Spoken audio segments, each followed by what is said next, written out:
बिस्मिल्लाहिर्रहमानिर्रहीम। अस्सलामुअलैकुम दोस्तों, मैं हूँ आमिल शाकर अली शाकर और मैं आपको अपने YouTube चैनल अमलियात की दुनिया में खुश आमदीद कहता हूँ। दोस्तों, मैं उम्मीद करता हूँ कि आप सब दोस्त खैरियत से होंगे। तो दोस्तों, मेरी अल्लाह पाक से ये दुआ है कि अल्लाह पाक आप सब को खैर आफियत से रखे, आमीन। तो दोस्तों, आज मेरे पास कोई नक्श नहीं है, ना ही कोई वजीफा है, लेकिन चंद बातें मैं आपसे करना चाहता हूँ। और वो बातें ये हैं कि आपकी ज़िंदगी में वो बहुत काम आने वाली बातें हैं। तो इसी हवाले से आज मैं आपसे बात करूँगा कि ज़िंदगी में काम आने वाली बातें। अगर आप चाहते हैं कि आपकी आने वाली ज़िंदगी पुरसकून रहे तो इन बातों पर अमल ज़रूर करें। तो वो कौन सी बातें हैं जिन पर अमल करके हम अपनी आने वाली ज़िंदगी को पुरसकून बना सकते हैं, ये सब कुछ बताने से पहले आप दोस्तों से एक छोटी सी गुजारिश है कि अगर आप मेरे चैनल पर पहली बार आए हैं तो आप मेरे चैनल को सब्सक्राइब कर लें और बन जाए मेरे चैनल के मेंबर। दोस्तों, आप वीडियो देख रहे हैं, वीडियो के नीचे एक लाल रंग का बटन है, आपने उसको दबा देना है और साथ वाले बेल आइकॉन को भी दबा देना है और ऑल पर क्लिक करना है ताकि मैं यूं ही कोई वीडियो अपलोड करूं तो उसका नोटिफिकेशन आपको फौरन मिल जाए। तो दोस्तों, आइए जान लेते हैं कि वो कौन सी बातें हैं। नंबर 1, अगर कोई आपसे मुश्तरका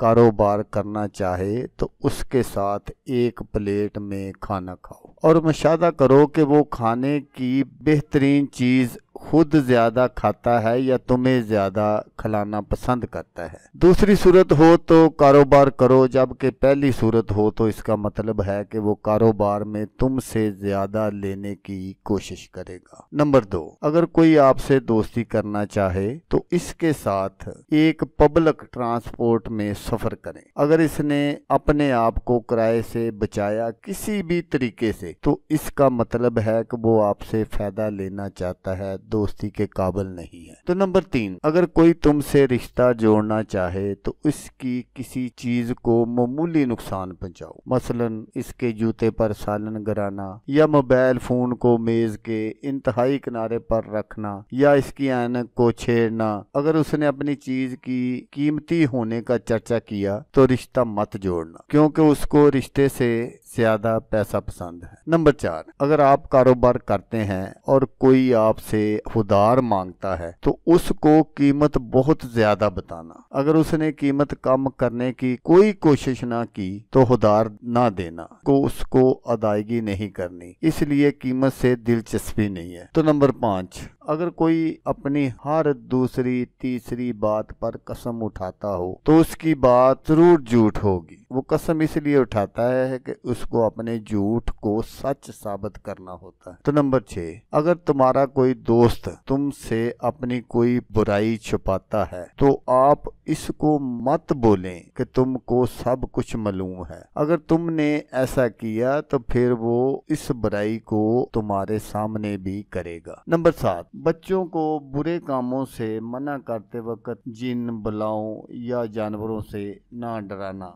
क्योंकि जब वो समझ जाते हैं कि वो चीजें फर्जी थी तो वो बुराई वापस शुरू करेंगे, बल्कि अल्लाह से या जहन्नम से डराना, क्योंकि इसका तसव्वुर तमाम उम्र होता है। नंबर 8, बच्चों की हर गलती पर सजा न देना, क्योंकि इससे इसकी जहनीयत ऐसी बन जाती है कि बड़े होकर हर गलती करने वाले से वो लड़ेगा, फिर सारी उम्र झगड़ों में गुजरेगी। तो नंबर 9 जो बात है, अपने माँ बाप से अपने बच्चों के सामने बहुत मुहतात रहना, क्योंकि जो अंदाज तुम अपनाते हो वही कल तुम्हारी औलाद अपनाएगी। तो नंबर 10, मुआशरे में जिसका कोई काम बुरा लगे वो खुद कभी ना करना। तो दोस्तों, अगर आपको वीडियो अच्छी लगे, मेरी ये बातें अच्छी लगे तो आपने इसको लाइक और शेयर ज़रूर करना है। अच्छी बात फैलाना सदका जारिया है। हो सकता है आपके शेयर करने से कोई और दोस्त भी इन पर अमल कर ले और उनका भला हो जाए, तो वो दुआएं देगा आपको भी और मुझे भी। तो दोस्तों, जैसा कि मैं आपको हर वीडियो में कहता हूँ, इस बार भी कहूँगा कि आपने इस वीडियो को देखा, उसके लिए आपका शुक्रिया। दुआओं में याद रखिएगा। अल्लाह हाफिज़। अल्लाह में नासर।